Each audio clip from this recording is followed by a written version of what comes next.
O lugar que é bom pra mim é onde eu quiser estar.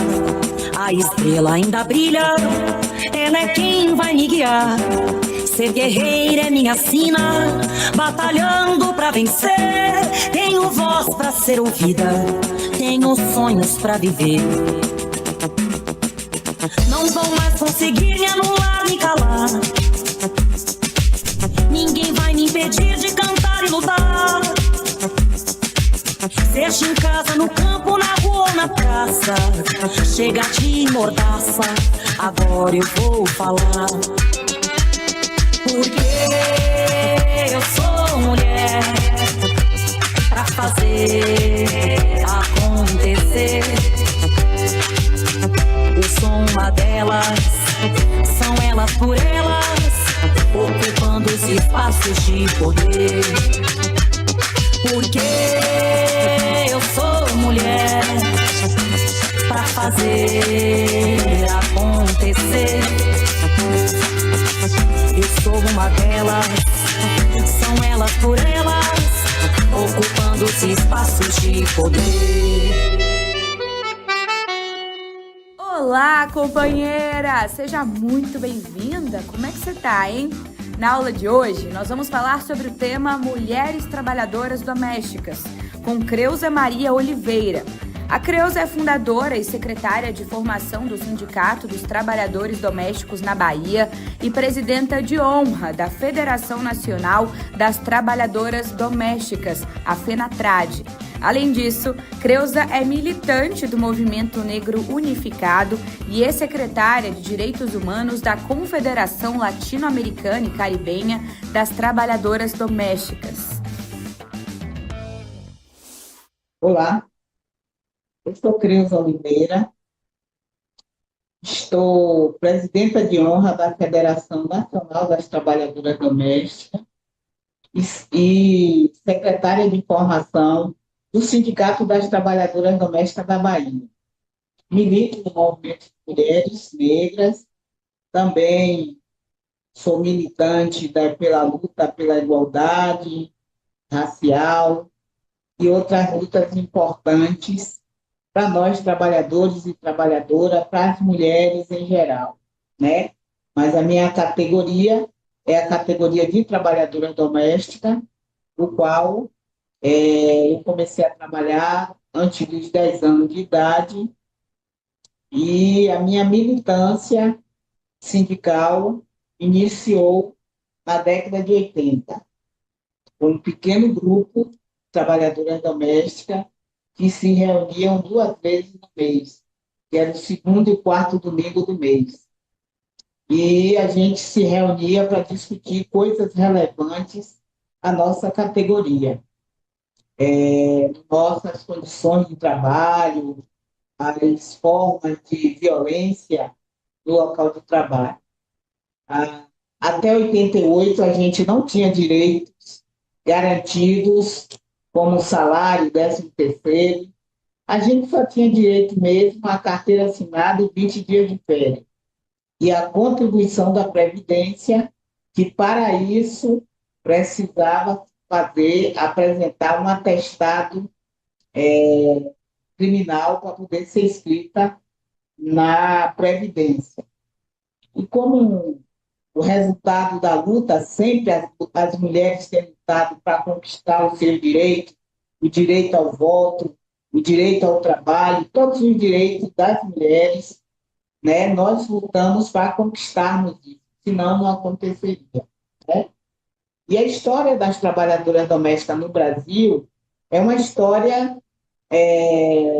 desumana, né? Que foram mulheres que foram traficadas de África para o Brasil e outras partes do mundo. E no Brasil, essas mulheres vinham para fazer o trabalho na casa grande, mas também fazer o trabalho na lavoura, né? E eram as mucamas, as amas de leites, que eram as escravas daquela época. No processo da assinatura da abolição da escravatura, né, que completou mais de 100 anos, 136 anos da assinatura da Lei Áurea, e que a gente sempre diz, né? A Princesa Isabel assinou a lei, mas não assinou as nossas carteiras, não garantiu moradia, saúde, educação, trabalho digno, decente. E nesse processo da assinatura da Lei Áurea, nós passamos de escrava para criadas, empregadas, e hoje nós dizemos somos trabalhadoras domésticas e fazemos parte da classe operária brasileira e mundial. E a gente contribui para a economia do Brasil e do mundo. Mas, infelizmente, o nosso trabalho ainda não é reconhecido como deveria ser, como qualquer outra categoria. E as trabalhadoras domésticas vêm nessa luta pelos direitos há quase 100 anos, porque Dona Laudelina foi uma mulher negra que estava à frente do seu tempo e que foi a primeira trabalhadora doméstica que criou a primeira associação de trabalhadora doméstica em 1936, por Dona Laudelina de Campos Melo, em Santos, né? Ela criou a primeira associação junto com a Frente Negra Brasileira, do qual ela compôs a, também a Frente Negra, junto com a Abdias do Nascimento, a Abdias do Nascimento e outros militantes daquela época. Dona Laudelina iniciou a luta no Brasil, a luta das trabalhadoras domésticas. Na década de 60, essa luta continuou, até porque na associação que Dona Laudelina tinha criado, ela veio a fechar na época da ditadura, né? Da ditadura, e teve a questão da Segunda Guerra Mundial. Dona Laudelina foi servir na Segunda Guerra Mundial como voluntária, e nesse período a associação fechou. Veio reabrir bem depois, mas o movimento das trabalhadoras domésticas dá continuidade na década de 60. Na década de 60, junto do movimento da Igreja Católica Progressista, como a pastoral, né, das domésticas, que era criado dentro da Juventude Operária Católica, que dava esse apoio, né? E a gente teve o apoio da Igreja Católica, várias associações de trabalhadoras domésticas pelo Brasil teve o apoio, algumas não e outras sim, teve assim o apoio da Juventude Operária Católica, e se fez encontros apoiados pela Igreja.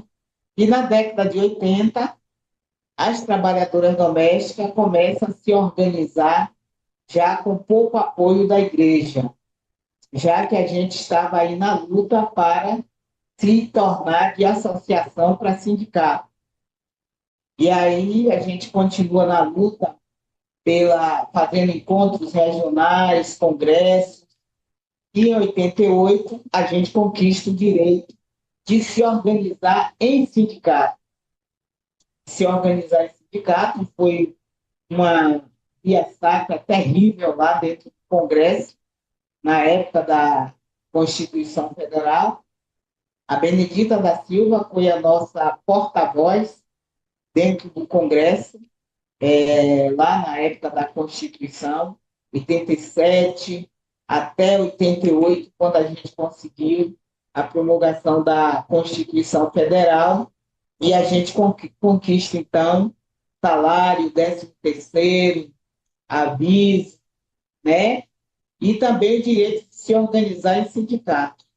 E aí muitas associações se transformaram em sindicato, inclusive nós aqui da Bahia, que criamos o nosso sindicato, né? Era associação, e na década de 90 a gente criou o sindicato, 13 de maio de 90. Né? E a gente tinha medo de criar o sindicato, porque nós sabemos que o sindicato, a gente sempre ouvia falar sindicato como uma coisa de homens, e os homens estavam à frente, e muitas histórias que a gente ouvia do movimento sindical, isso nos levava a ter uma insegurança de transformar as associações em sindicato.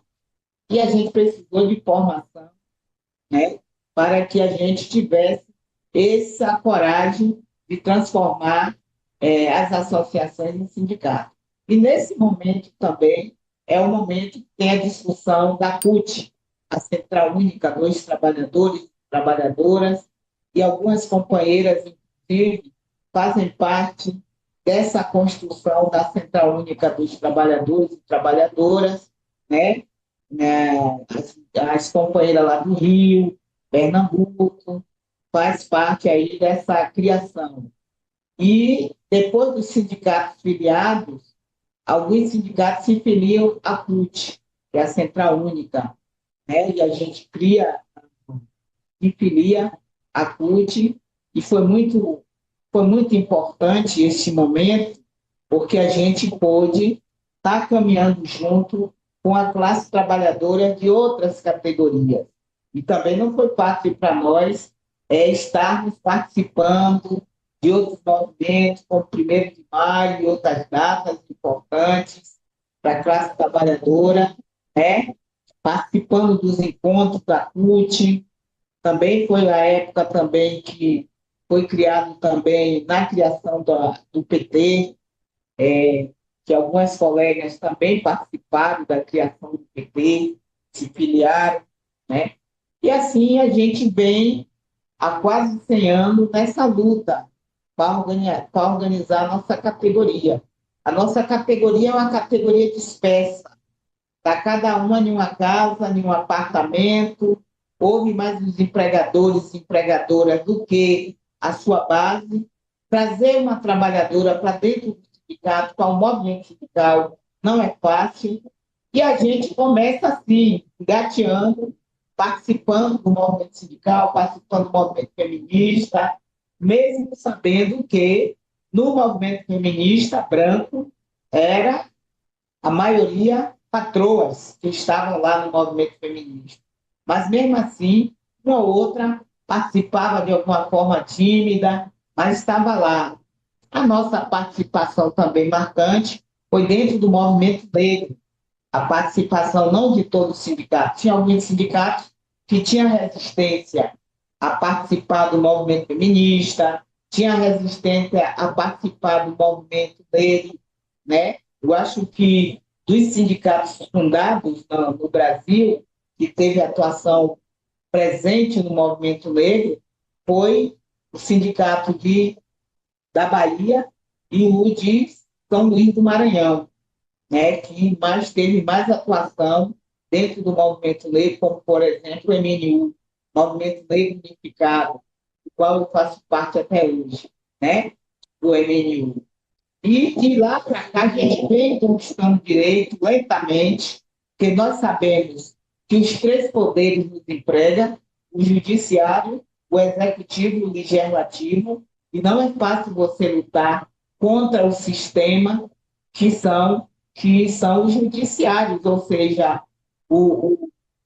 esse judiciário que aprova nossas leis, que vota, que diz se você vai ter o direito ou não, que bate o martelo, entendeu? Então é muito difícil, até porque eles todos que estão lá no poder, nesses cargos de juízes, deputados, né, no cargo de ministro, todos eles têm uma trabalhadora ou um trabalhador dentro da sua casa. A categoria é formada por maioria por mulheres e mulheres negras, né? E essas mulheres ainda têm baixa escolaridade, apesar de hoje já ter aumentado o número de trabalhadoras com escolarização, né, frequentando universidades, mas ainda tem muitas analfabetas ou semi-analfabetas, tipo, na idade quem tem de 50, 60 anos, essas daí têm baixa escolaridade.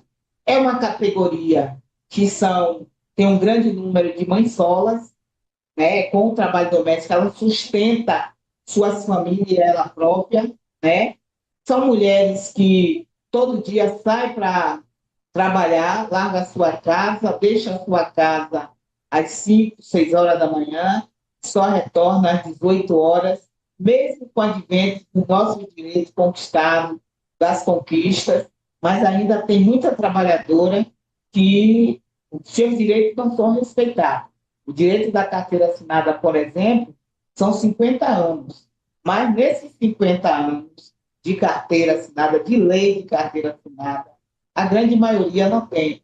Digamos que 70%, 80% das trabalhadoras não tem registro em carteira. E organizar um sindicato com essa categoria não é fácil.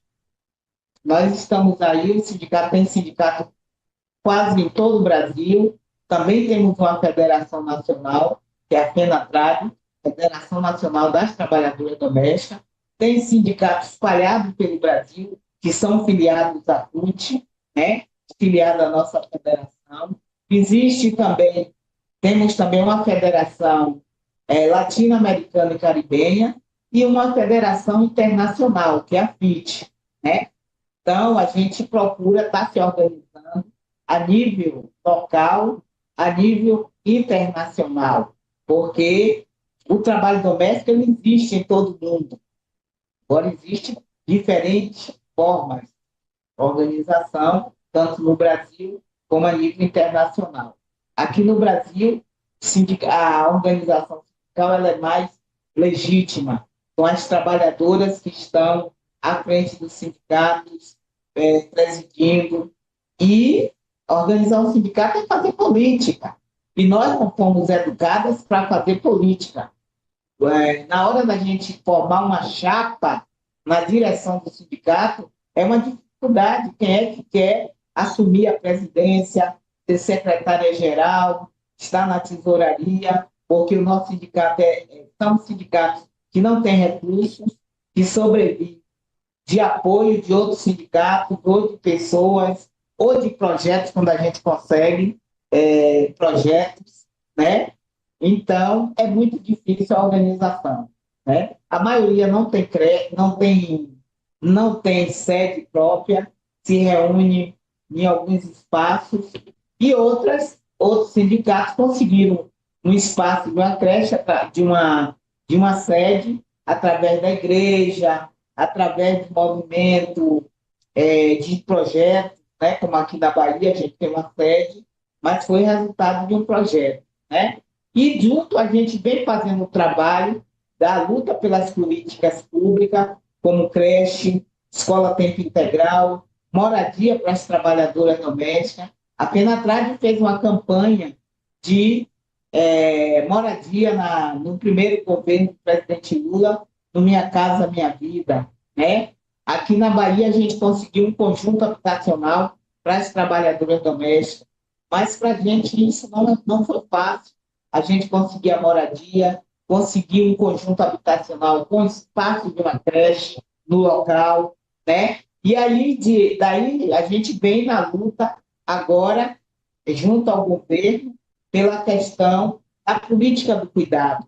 Porque na política do cuidado, a grande maioria dessas mulheres que estão no trabalho do cuidado são trabalhadoras domésticas que não é de hoje, isso é desde quando elas foram trazidas ou traficadas para o Brasil, elas fazem um trabalho de cuidado, que é cuidar de criança, cuidar de idoso, cuidar dos animais da casa, isso é cuidado. Ela cuida da alimentação, ela cuida do bem-estar, e muitas vezes quando o patrão ou a patroa ou a sociedade diz doméstica não gera lucro para o patrão, a gente diz, está gerando sim. A gente, além de dar as condições do patrão ou a patroa e buscar suas riquezas, mas a gente gera saúde, educação, limpeza, bem-estar e repõe a força de trabalho do outro ou da outra trabalhadora que sai para trabalhar e deixa a sua casa na responsabilidade de outra pessoa, né? Que são as mulheres negras que estão ali cuidando dos bens dos seus empregadores e empregadoras, né? Então, a categoria é imensa, é a maior categoria na mão de obra feminina, né? apesar do governo, os dados oficiais do IBGE, dizer que existe 6 milhões de trabalhadoras domésticas no país, mas nós sabemos que tem muito mais de 100 milhões de trabalhadoras domésticas. Como eu já falei, é a maior categoria na mão de obra feminina, né? E hoje a gente está aí na luta pela questão do combate ao trabalho escravo. Eles falam trabalho análogo à escravidão. E a gente diz trabalho escravo. E vocês estão acompanhando aí o caso de Sônia. Sônia, que existe uma campanha mundial de Sônia Livre, que é o caso mais terrível. Tem outros casos que ainda não foram descobertos. Mas o caso de Sônia é um absurdo. Sônia foi levada aos 9 anos de idade de São Paulo para Santa Catarina, sem autorização da mãe dela, e Sônia foi resgatada, trabalhar na família Borba, né, que é um desembargador que escraviza, a família dele escraviza a Sônia há 40 anos. E Sônia não tem nem o direito de ir passar o ano novo, ou seja, o Natal com a família. Existe uma campanha internacional contra o trabalho escravo, no caso de Sônia, mas também tem outros casos que foram resgatados, outras mulheres negras, trabalhadoras domésticas, que foram resgatadas do trabalho escravo, e que a gente tem se preocupado com o antes, o durante e o depois. Depois que elas são resgatadas, com a idade de 60 anos ou mais, o que será do futuro dessas mulheres que só conheceram aquele ambiente, trabalhando sem direito à carteira, sem direito à férias, nem à folga, né? Então, a gente está aí nessa luta para combater o trabalho escravo em todas as categorias, em especial as trabalhadoras domésticas, que, infelizmente, muitas vezes elas são resgatadas e querem voltar para a casa dos avós, né? Porque o único mundo que ela conheceu durante 20, 30, 40 anos foi aquele mundo. Ela não teve sonho, ela não teve oportunidade de criar um futuro melhor, que ela fosse trabalhar e viesse embora para a casa dela, como hoje acontece, da trabalhadora trabalhar e ir embora para a sua casa. Infelizmente, as leis ainda são desrespeitadas, e quando a gente vê um desembargador que deveria dar o exemplo, praticar e ainda dizer, ela era como se fosse da família. Então, Sônia e as outras eram da família, mas não tinha direito a estudar, não teve direito não faz parte da herança ou do testamento dessa família, né? Os outros filhos da casa estudaram, se formaram, né? Tem vida livre, tem plano de saúde. E Sônia não teve nada disso, além das outras, que hoje estão doentes, quando são resgatadas. As condições de saúde dessas trabalhadoras são terríveis, né? Perdeu o contato com sua família, com sua realidade. Então, é muito triste isso, mas a luta não para de jeito nenhum. Tivemos conquistas importantes no governo Lula-Dilma, como a questão da PEC 72, a Lei 150, tivemos direito também a uma convenção, que é a Convenção 189, que o presidente Lula, agora no seu terceiro mandato, sancionou a Convenção 189, que nós sabemos que para o Judiciário fazer valer essa convenção não é fácil, que a Lei 150 ela é importante, mas ela deixa falha e deixa falha. Mas a Convenção 189, ela contempla os direitos da gente, da nossa categoria, e que a gente está aí na luta, né? O presidente Lula também assinou o decreto que coloca o trabalho doméstico infanto-juvenil como pior forma. Isso foi uma vitória maravilhosa, porque assim como eu e outras que começaram a trabalhar com 8, 9, 10 anos, até 5 anos de idade, esse decreto foi importante. Agora as pessoas precisam denunciar, precisa, quando vê uma criança, um adolescente no trabalho doméstico antes dos 18 anos, tem que denunciar. Se alguém sabe de alguma mulher que está no trabalho, e homem também, que aqui na Bahia foi resgatado um senhor de 70 anos no trabalho doméstico escravo, entendeu? Então é preciso que as pessoas não seja o Pilatos, né, que diz, eu vou lavar minhas mãos. Isso não é problema meu, né? Mas é o problema de todas nós, né? De todas nós, de toda a sociedade. Então, denunciar esses casos e, com certeza, as mulheres estão sempre na luta, não desistem, e nós não desistiremos dos nossos sonhos. Então, eu quero agradecer aqui as companheiras do Elas por Elas, para que a gente esteja de mãos dadas, ninguém solta a mão de ninguém. Eu agradeço aí pela oportunidade. Na aula de hoje, nós aprendemos um pouquinho sobre mulheres trabalhadoras domésticas, com Creuza Maria Oliveira. Continue ligadinha no TV Elas por Elas. Te espero!